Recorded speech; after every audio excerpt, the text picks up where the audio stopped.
ಹುಬ್ಬಳ್ಳಿಯ Gokul road police station ಪಕ್ಕದಲ್ಲಿರುವ Indira canteen ಕುಸಿದು ಬೀಳುವಂಥ ಸಾಧ್ಯತೆಗಳಿವೆ.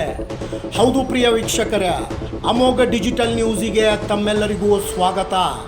ಸರ್ಕಾರವು ಬಡವರಿಗೆ ಅತಿ ಕಡಿಮೆ ದುಡ್ಡಿನಲ್ಲಿ ಟಿಫಿನ್ ಮತ್ತು ಊಟಕ್ಕೆ ಅನುಕೂಲ ನೀಡುವಂಥ ದೃಷ್ಟಿಯಿಂದ ಇಂದಿರಾ ಕ್ಯಾಂಟೀನನ್ನು ಮಾಡಲಾಗಿದೆ. ಆದರೆ ಹುಬ್ಬಳ್ಳಿಯ ಗೋಕುಲ್ ರೋಡ್ದಲ್ಲಿ ಇಂದಿರಾ ಕ್ಯಾಂಟೀನ್ ಪಕ್ಕದಲ್ಲಿ ಭಾಳ ದೊಡ್ಡ ತೆಗ್ಗುಂಡಿಯನ್ನು ಮಾಡಿದ್ದಾರೆ. ಈ ತೆಗ್ಗುಂಡಿಯು ಇಂದಿರಾ ಕ್ಯಾಂಟೀನ ಬುಡದ ಕೆಳಗೆ ಮಟ್ಟ ಹೋಗಿದೆ.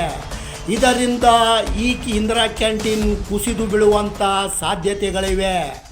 ಇಲ್ಲಿ ಊಟಕ್ಕೆ ಬರುವ ಬಡವರಿಗೆ ನಾಳೆ ಏನಾದರೂ ಅನಾಹುತಗಳು ಆದರೆ ಅದಕ್ಕೆ ಯಾರು ಜವಾಬ್ದಾರರು?